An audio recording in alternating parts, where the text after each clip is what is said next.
Hello, readers. Welcome to another Fun Friday. Fun Friday. Fun Friday. Oh, yeah. Today, we have a very special Fun Friday. We have a guest. We invited Marissa Meyer. She is a New York Times-bestselling author. You may have heard of Cinder series or Renegades. She had just come out with Instant Karma, which is her first rom-com. And so today, Marissa will be sharing with us her 5 books that have most impacted her life. Yes. So thank you for sending this question to me in advance because it's a lot. It required some time to contemplate. Okay. The first one, which is the only one that I don't have a physical copy of, would be Uglies by Scott Westerfeld. Yeah. And the reason it was so impactful for me was because when I first started writing Cinder, which is, as we've established, a science fiction retelling of Cinderella, any advice that you read said teenagers are not interested in science fiction. And if you're writing a science fiction YA book, it's not going to sell. The market doesn't want it.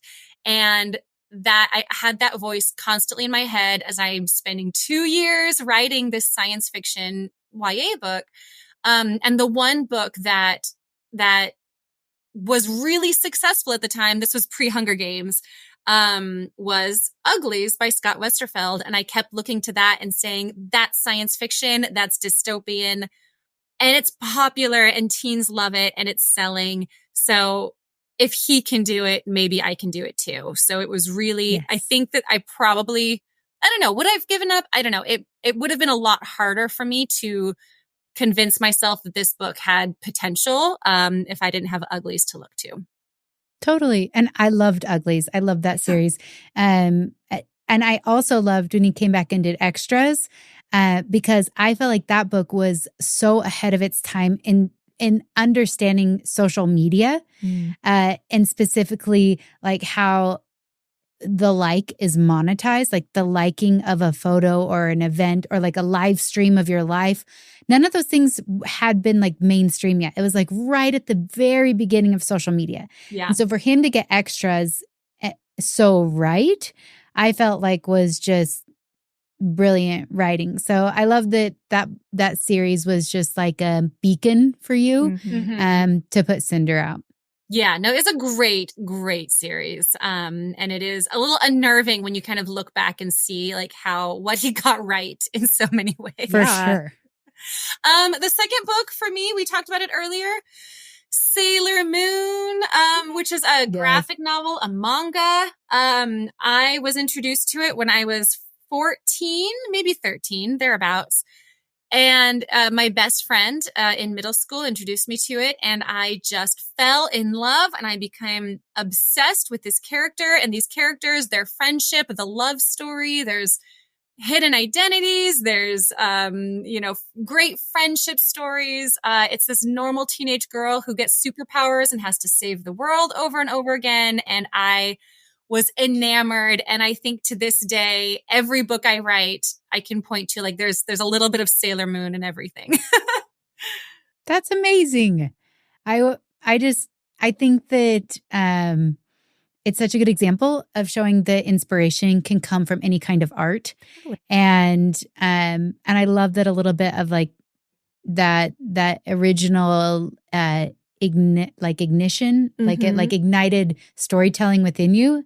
Yeah. And that you find that in your books. That's amazing. Oh, I need to read that. And then would you suggest it for 12 and up, by the way?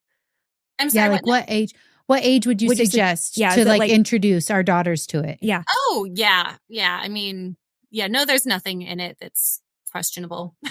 Okay. So any age, because we have 9 and 12 is kind of the age. It's like my 12-year-old. Totally.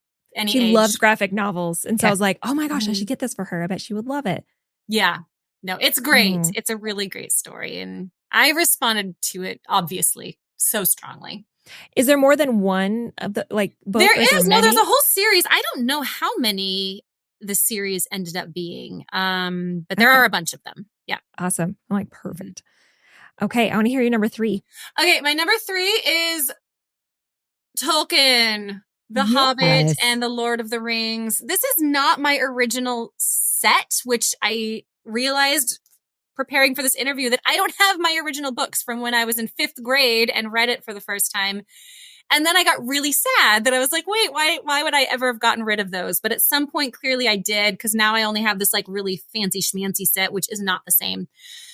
Anyway, my uncle gave me The Hobbit and The Lord of the Rings when I was in 5th grade. And I have such a clear memory of going on a camping trip with my grandparents and taking these books with me. And the whole time, everyone else was like, let's go fishing, let's go hiking, let's swim in the river. And I just wanted to sit in their trailer and read the whole time. I was like, leave me alone. I'm in Middle Earth and we're on a quest. And it was the first series that I can remember reading in which the author literally created everything in an entire world. And like new languages, new creatures, all of it was brand new, straight out of his imagination. And I didn't realize that a writer could do that before I read Lord of the Rings. So that was huge for me. I love it. I'm all Tolkien. He's a staple. I know. It's great. We're actually reading that for my book club like right now. Right now. I'm in the middle of the fellowship right now. Oh, interesting. Yeah. Many of us have never read it. Yeah. We've seen the movies, or we maybe read The Hobbit, but never Lord of the Rings. So that was something we challenged our book club to do this year. And we're jumping in. Yep. And then Kelly and I have a challenge. Next year, we want to do an episode where we go through each of the books and The Hobbit and do like a book club on it and kind of have like a Tolkien series. So, I was like, and then we'll go to and then New we're going to Zealand go to New Zealand and go to the Shire and just romp around. Nice. We're going to Gallivant. I know, we're going to Gallivant. It's incredible. So I got like a day there and I was like, we're going to the Shire. It was like the thing that we did because we only had like a day in New Zealand. And it was so much fun because we got to do the Hobbiton feast and everything. And oh my gosh, I love it. One day I'll go back. So, okay. Number four. Okay, number 4 is nerdier. I love self-development books. I'm always trying to improve upon myself, my process, my life.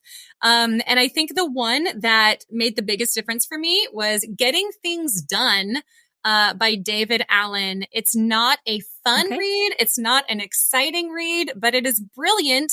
And anybody who struggles with procrastination or organization or feels like they're overwhelmed and cannot like tackle enough things on their to-do list, I cannot recommend it enough. It changed how I structure my days, how I organize my life. It changed everything. And I read it, I don't know, it's been probably 5 or 6 years at this point, but it made me so much more productive and efficient, but also just like more relaxed. Like it got rid of a lot of stress for me. I love this book and I wish more people knew about it. Immediately, yes. I'm going to download it and read it this week. I know. I'm like, I could use that. I know. My husband tried to read it and he was like, it's too dry. I can't do it. And I'm like, no, you just have to push through. It will change your life if you can just get through it. I'm like, we love nonfiction. We're always mixing. We read a lot of nonfiction. Yeah. I'm like easily adding that one to my list. So we'll read it.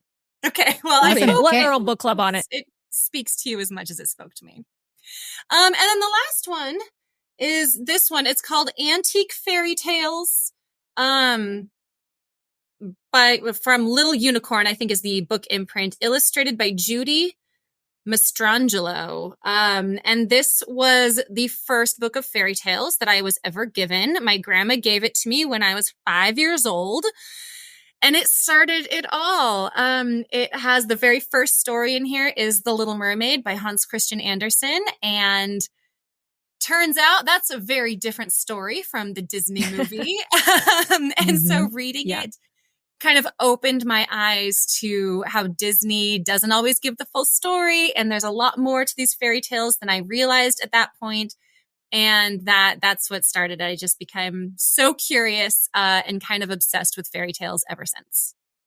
Oh, I love that. That's such a special book then. You know, I'm like, keep that one under a little plastic cube or something. Keep it safe. Is it secret? Is it safe? Yeah. Oh, that's beautiful. Thank you so much for sharing your list of books with us. It's really fun to hear the books that have inspired authors and along their way and their journey. And that was a great list. Thank you. Thank you, reader, for listening to the LitJoy podcast. Please make sure to rate and review us so that we can keep doing these really cool episodes. Yeah. And like a good book, recommend us to your friends.